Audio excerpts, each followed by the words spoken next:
Tour de Stana's lead out get it right for Mark Cavendish in the Tour de Hongrie, and Dylan Groenewegen with a dodgy move against Sam Welsford. This is stage 2. Apologies for the sprint yesterday. Welsford won pretty comfortably, told everyone, calm down, should have put me in the Giro squad. He didn't say the second bit, I said that. And today we got a second sprint. Welsford in the golden yellow leaders jersey. Cavendish here as well with his full Tour de France lead-out train. Breakaway, though, the Flanders Baloise team in there, as well as Pierre Baguette cycling with Martin Volta. Christian Bagatin was the final man in the break, but actually Volta, he took enough bonies through intermediate sprints across the 2 days to go into the leaders jersey at the end of today. So good exposure for them. He also has Peter Sagan on his team, and here you can see him looking back, thinking, I've got that wrapped up. 2:30 behind, so no actual chance for the breakaway to really win the stage today, but Pierre Baguette got what they wanted out of a Slovakian team. Anyway, Jayco are pacing for Dylan Groenewegen. Borov got Welsford. They got Zwiehoff here and Buchmann. We've got a lot of riders here like Wout Poels, Buchmann, Welsford, who thought they were going to be in Florence today, but they're in Hungary. It's not that far away, but we'll see what their form is like. Have they kept training? Are they motivated? And here are the main sprint teams. On the left,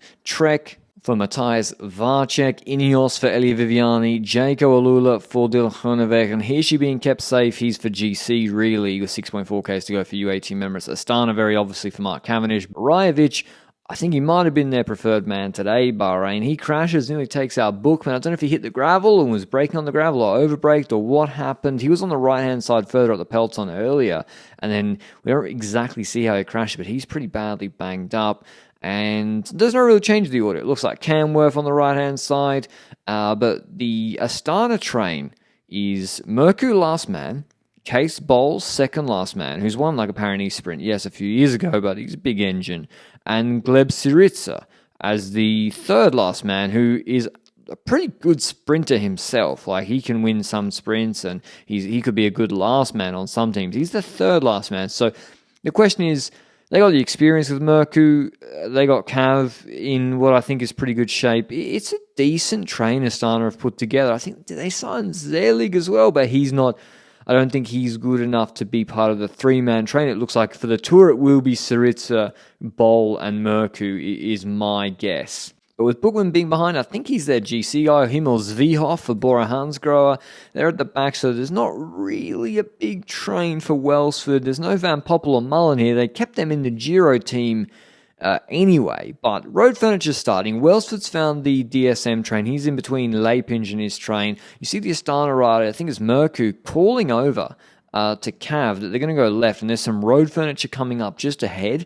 They hit it really hard, Astana, with probably 4 of their riders in the front 10 positions. Welsford actually makes up good ground as well, and Syriza really strings it out now through that road furniture. And then it's Lotto Destiny. You see on the left-hand side, I think it might be Jana van der Paar, who's had really good results this season for them. He's looking over and thinking, I'm too early, 1,200 meters to go. I'm going to find myself another train or just come off the front a little bit. You don't want to be second wheel with a K to go. Groenewegen's thinking the same thing. So he lets his lead out go to the front. Campbell Stewart crashed heavily yesterday after looking around during the lead out. But there's Astana. Case Ball comes through. Welsford's on the wheel of Cavendish. Groenewegen picked the wrong wheel to follow. He followed the right-hand side of Jana van der Paar and his train, and his own lead-out man on the right-hand side, but that slows down. And then he double-checks, and he's like, actually, he doesn't even immediately try and swing onto Cav's wheel when he thinks there's a gap. He lets Welsford get his handlebars ahead of him. It's like he's seating the wheel. Welsford was on Cav's wheel, and then Groenewegen's like just shoves him all the way back into the barriers, which are right there, and Welsford, lucky not to go into the barriers. Groenewegen pushes him there, and Welsford breaks his wheel, I think hitting a foot of the barriers. So Groenewegen not disqualified, just 10 seconds penalty, but not exactly a nice move. It was Welsford's wheel, and I guess it could have ended much worse. Bol doing a really, really good job, though. Through a left-hand bend, opens up, though. He leaves the space to his right-hand side, but Merku goes to his left. And with Merku going to his left, Moschetti's already beginning to launch as Merku's launching, and so Cavendish sees, I think here, Moschetti coming, and he jumps earlier than probably he wanted when Merku's still going at a good speed, because he's worried about Moschetti boxing him in or going up the inside. And the problem is that Cav's lead-out's now in the middle. Ideally, Merku's lead-out would have been on one of the two barriers. Cav jumps, takes that space from Moschetti. Groenewegen coming around the outside. Slight uphill drag. 13-15 second sprint from Cav. And he's too quick. Beats Dylan Groenewegen. Good lead-out from Astana. Moschetti, brave jumping early. I think Cav wins actually quite a bit easier if Moschetti doesn't jump, because Merku had another 25-40 meters in him, no problem. There's Viviani for Ineos, not really close. Cameron Scott freelancing, trying to do his own thing with Rajovic out of the race. But you see, like, Astana did a really good job with Sarica through that road furniture, Bol through there. The problem was he didn't leave enough space to Merku to the barrier on the right-hand side. But you want to go left, because I think it's I don't know if it's a slight left-hand bend.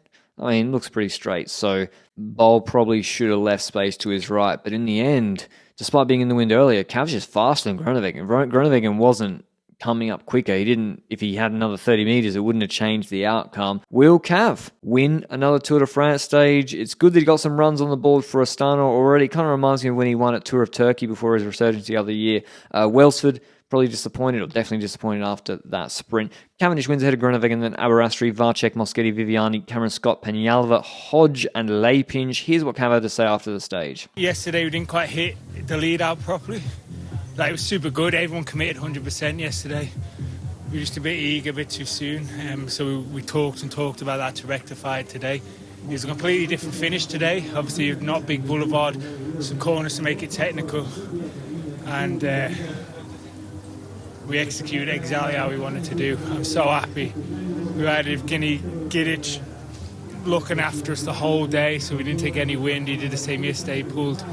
And then, Mika Gazzoli on the climb, keeping us out on the climb. Gleb Sarica, big Gleb, keeping us completely sheltered. I had it so easy into the last kilometres. And then Case and Morky were into the last kilometre. Use the other teams and use the speed we have to get as close as we can as a line, because it was slightly uphill, quite a bit uphill actually, without speed. You wanted to get close. It was always going to be a shorter sprint than normal. And we nailed it exactly how we wanted to do. I'm so happy with that. Coming here after a good training block with a team, with a group that, predominantly fuel go the Tour de France. That's very good, very happy. In terms of GC, Volta is 5 seconds ahead of Cavendish, who's 4 seconds ahead of Groenewegen. But these guys, they won't be there after tomorrow. Tomorrow's the first... Well, actually, Mark Hirschi will. I lie. Mark Hirschi will be cooking after tomorrow. Tomorrow's the first GC stage up the Kekoshteto. Not the hardest climb, but long. 12Ks, 5%. Last 3Ks are quite hard. And that's where GC will... there'll be a big impact on that there.